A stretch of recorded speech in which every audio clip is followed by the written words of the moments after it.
សួស្តីបងប្អូននៅពេលដែលទស្សនាវីដេអូសូមជួយចុច Subscribe បានមួយផងសម្រាប់បន្តក្នុងការធ្វើវីដេអូបន្តទៀតចឹងទៅក្នុងវីដេអូនេះដែរគឺយើងនិយាយអំពីការផ្លាស់ប្ដូរសោទ្វារបន្ទប់ទឹកចឹងបងប្អូនតែតើនឹងសោរបស់វានេះដោយសារតែវាបាក់កលឹះខាងក្នុងអញ្ចឹងយើងធ្វើការដោះវាចេញហើយយើងធ្វើការ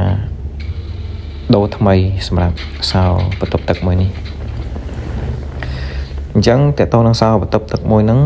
បើសិនជាករណីវាជាប់ឡក់ហើយយើងអាចមូលទៅវាអាចបើកបានអញ្ចឹង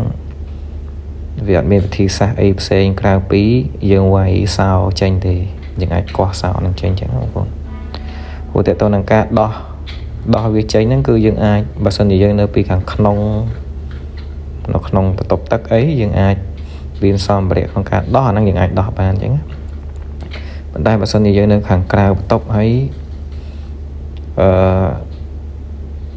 វាជាប់ឡុកបែបហ្នឹងគឺយើងអាចដោះបានទេព្រោះតើតើនឹងវិសដែលយើងត្រូវដោះហ្នឹងគឺវានៅពីខាងក្នុងហ្នឹងជាប្រភេទសោបែបនេះហើយសោបែបនេះអត់មានប្រភេទកូនយកមកចាក់ទេបងប្អូនព្រោះកលឹះរបស់វាហ្នឹងគឺយើងយកតែចុងតូលវីសចុងសប៉ែតហ្នឹងឬក៏យើងអាចមានអីជាលក្ខណៈសប៉ែតអីទៅយើងអាចចាក់បានបើសិនជាករណីវាជាប់ចុចឡុកអីនៅខាងក្នុងអញ្ចឹងដោយសារតែសោនេះវាបាក់កលឹះខាងក្នុងយើងមូលទៅវាអត់អា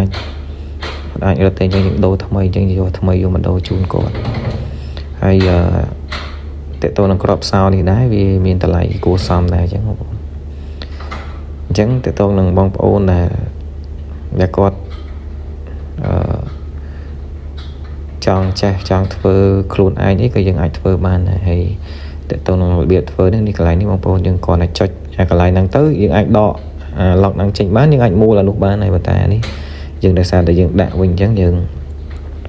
ដាក់វាចូលតែបើសិនជាយើងដោះយើងទាញចេញមកវាចេញទៅតាមហ្នឹងហើយប៉ុន្តែបានតែពីខាងក្នុងណាបងប្អូនហ្នឹងហើយពីខាងក្នុងទេសម្រាប់ខាងក្រៅគឺយើងអាចធ្វើអញ្ចឹងបានតែអញ្ចឹងសោនេះវាជាប់តែសំណាងវាអត់មានអ្នកដែលនៅខាងក្នុងដែរអញ្ចឹងហើយយើងកោះវាចេញជាងបដូរថ្មីជូនពួកគាត់អញ្ចឹងទៅនៅពេលដែលយើងប្រូហើយគឺយើងធ្វើការបាញ់ spray សម្រាប់ឲ្យវាដំណើរការវា smooth វា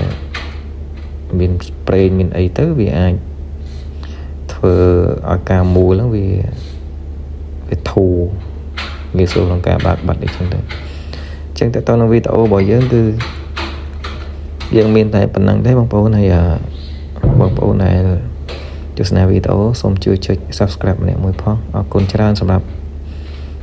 ការទស្សនាវីដេអូនេះពីដើមរហូតដល់ចប់អរគុណច្រើន